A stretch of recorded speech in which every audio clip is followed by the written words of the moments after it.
Each week, we pick one specific Metro Atlanta neighborhood to call out critical changes over the last few years to let you know, as a homeowner in that neighborhood, what advantage you might have. This week, it is Milford Chase in Marietta, Cobb County. If you're on 285 East, go 75 North, take the Windy Hill Road exit left on Austell Road or Highway 5, left on the Pear Road. The neighborhood is on the right, about 420 or 30 homes in the subdivision. Average sales price of a home in the neighborhood in 2020, where 35 homes sold. They took an average of 16 days to sell.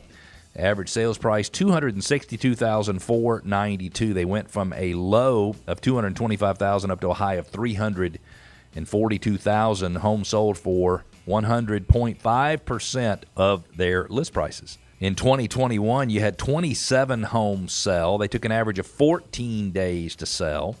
The average sales price was $311,000. That's an increase of almost $50,000 year over year, 2020 to 2021. Low sales price, $250,000. High sales price, $355,000. Homes sold for 101.2% of their original list price, which means homeowners got 1.2% more than they listed their homes for. Year to date, this is through last week, there have been 14 homes sold in the neighborhood. They took an average of 23 days. Interesting that days on the market in 2022 is higher than both 2021 and 2020.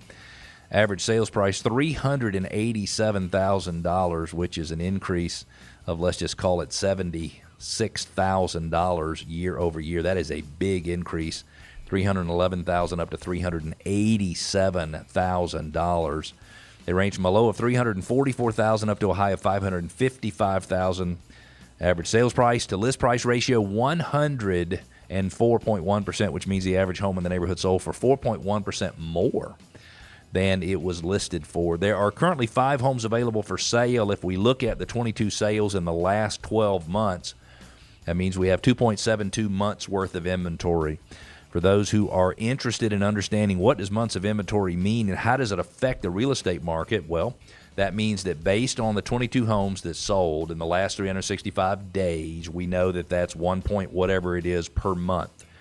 And if we take the 5 active listings and we divide it by the average number of homes sold each month for the last year, then that tells us we have 2.72 months worth of inventory. Well, what does that mean?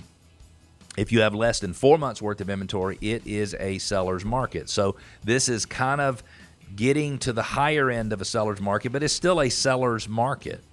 If you have 4 and 5 months worth of inventory, it is a balanced market. Neither the seller or the buyer has a particular advantage. And if you have more than 5 months worth of inventory, we believe it is a buyer's market.